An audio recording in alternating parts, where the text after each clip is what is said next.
নমস্কার বন্ধুরা, আজকে আমরা কথা বলতে চলেছি নতুন যে সিনেমাটা 2রা আগস্ট লঞ্চ করছে জাহ্নবী কাপুরের, সেটার নিয়ে। সেটার নাম হচ্ছে উলঝ। এটা ডাইরেক্ট করেছেন সুধাংশু সারিয়া।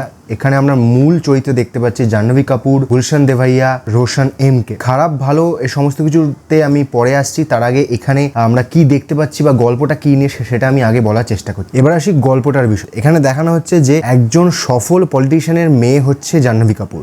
এবার জাহ্নবী কাপুর পলিটিশিয়ানের মেয়ে হওয়ার পরেও সে একটা বিউরোক্রেটিক জায়গায় বিশাল বড় পোস্টে সে পৌঁছেছে। এবার সেটা নিয়ে বেশিরভাগ লোকজনের মনে একটা দ্বন্দ্ব দেখা দিয়েছে যে সে তার বাবার সেই যে প্রতিপত্তি বা তার যে যাকে বলে পদবি, সেই পদবিটাকে কাজে লাগিয়ে সে কি ওপরে উঠেছে না সে নিজের যোগ্যতায় উঠেছে। বেশিরভাগ লোকজনের যেটা হয় এরকম ক্ষেত্রে, সেখানে সবাই তার ব্লেম করে যে তার বাবার পয়সায় অথবা তার প্রতিপত্তির কারণে সে ওপরে উঠেছে, এবং সেই জিনিসটাকেই এখানেও আমরা সেটাই দেখতে পাচ্ছি।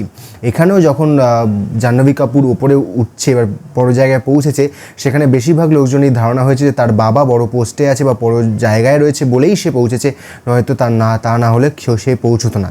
এবার তার কাজের জায়গায় যথারীতি বিভিন্ন রকম হিউমিলিয়েশন তাকে দেখতে হচ্ছে, বিশেষত সেই কারণে সবাই তাকে একটু নেগলেক্ট করে, এরকম একটা ব্যাপার ঘটছে। এবার এরই মধ্যে আমরা দেখতে পাবো গুলশান দেভাইয়াকে, যে এসে জাহ্নবী কাপুরের থেকে কিছু একটা ডকুমেন্ট নিয়ে লিক করবে। এবং আমার যতদূর মনে হয় এখানে গুলশান দেভাইয়া জাহ্নবী কাপুরকে কোনো কারণে ব্ল্যাকমেল করছিল, এবং সে ব্ল্যাকমেল করা শুরু করে সে কিছু ডেটা গভর্নমেন্ট থেকে বার করে নেবে। এবং এখানে যেটা ঘটবে সেটা হচ্ছে পাকিস্তানের কিছু লোককে গুলশান দেভাইয়া তার চুরি করা ডেটাটা পাঠিয়ে দেবে, এবং এই ডেটাটা সে চুরি করবে জাহ্নবী কাপুরের মাধ্যমে। তারও আমরা দেখেছি যে গভর্নমেন্টের লোকজন অথবা তার একই জাহ্নবী কাপুরের ডিপার্টমেন্টে যারা চাকরি করে তারাই জাহ্নবী কাপুরকে সাসপেক্ট করছে, বা তারা ধারণা করছে যে সেই জাহ্নবী কাপুরই সমস্ত কিছুকে লিক করিয়েছে, কিন্তু আসলে এখানে ক্রিমিনাল গুলশান দেভাইয়া। এবার জাহ্নবী কাপুর কি করে গুলশান দেভাইয়ার হাত থেকে বেরোবে এটাই হচ্ছে খবর, এবং সবার কাছে প্রমাণ করবে যে সে দোষী নয়, যা করেছে গুলশান দেভাইয়া করেছে তার কোনো দোষ নেই। এই গোটা জিনিসটাকে কিভাবে সে প্রুফ করবে, এটাই হচ্ছে টোটাল সিনেমাটা বা টোটাল গল্পটা। এবার যদি বলি এখানে আমার ভালো কি লেগেছে, এখানে ভালো বলতে ক্যামেরার কাজ ভীষণ ভালো, ক্যামেরার কোয়ালিটি ভালো, ফুটেজ যেভাবে তোলা হয়েছে প্রত্যেকটা অ্যাঙ্গেল থেকে, কালার গ্রেডিং ভীষণ ভালো, এবং দেখতে প্রত্যেককেই প্রচণ্ড ভালো লাগে। এখানে যেভাবে প্রত্যেকের ড্রেসিং দেখানো হয়েছে, মেকআপ দেখানো হয়েছে, প্রত্যেকটা অনেকটা নিউট্রাল এবং দেখতে বেশ ভালো লাগে। খুব চড়া কোনো কাজ এখানে দেখা যায়নি, বেশ সাটেলের মধ্যে দিয়ে জিনিসটাকে দেখানো হয়েছে।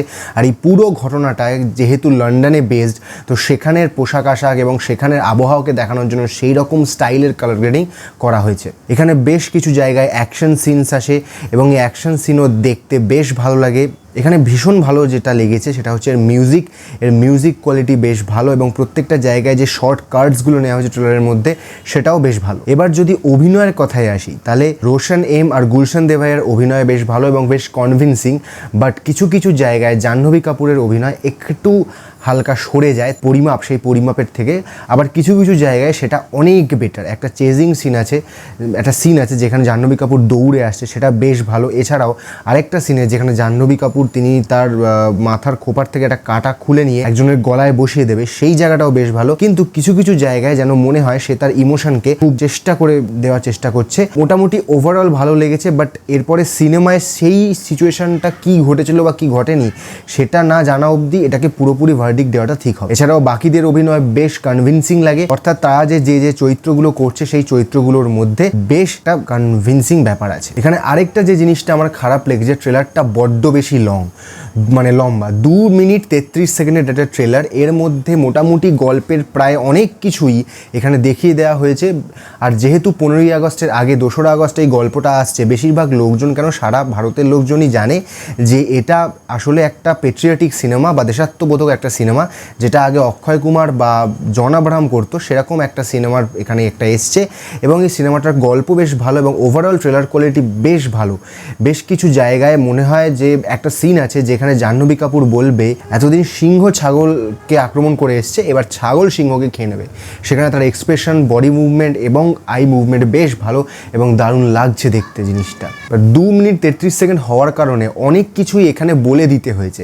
এটা আরও শর্ট এবং কম্প্যাক্ট যদি ট্রেলারটা করা যেত তাহলে আমার মনে হয় ভালো হতো, কারণ অনেক কিছুই এখানে দেখিয়ে দেওয়া হয়েছে যেটা হয়তো সিনেমা হলে রিভিল করলে বেটার লাগতো।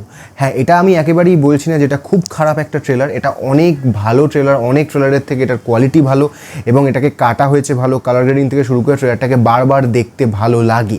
ট্রেলারটা দেখে আশাবাদী যে সিনেমাটা ভালো হবে এবং দেখার মতো সিনেমা মানুষ যাতে দেখতে পারে। এখন দেখা যাক সিনেমাটা 2রা আগস্ট রিলিজ করার পর সেটা কীরকম কী থাকে, কীরকমভাবে ভালো থাকে না খারাপ থাকে, সেটা ভালো লাগে মানুষের না ভালো লাগে না। আজকের মতো এখানেই রাখছি, আবার দেখা হবে অন্য একটা ভিডিওতে অন্য একটা কোনো ট্রেলারের জন্য। নমস্কার, সত শ্রী আকাল, আদাব।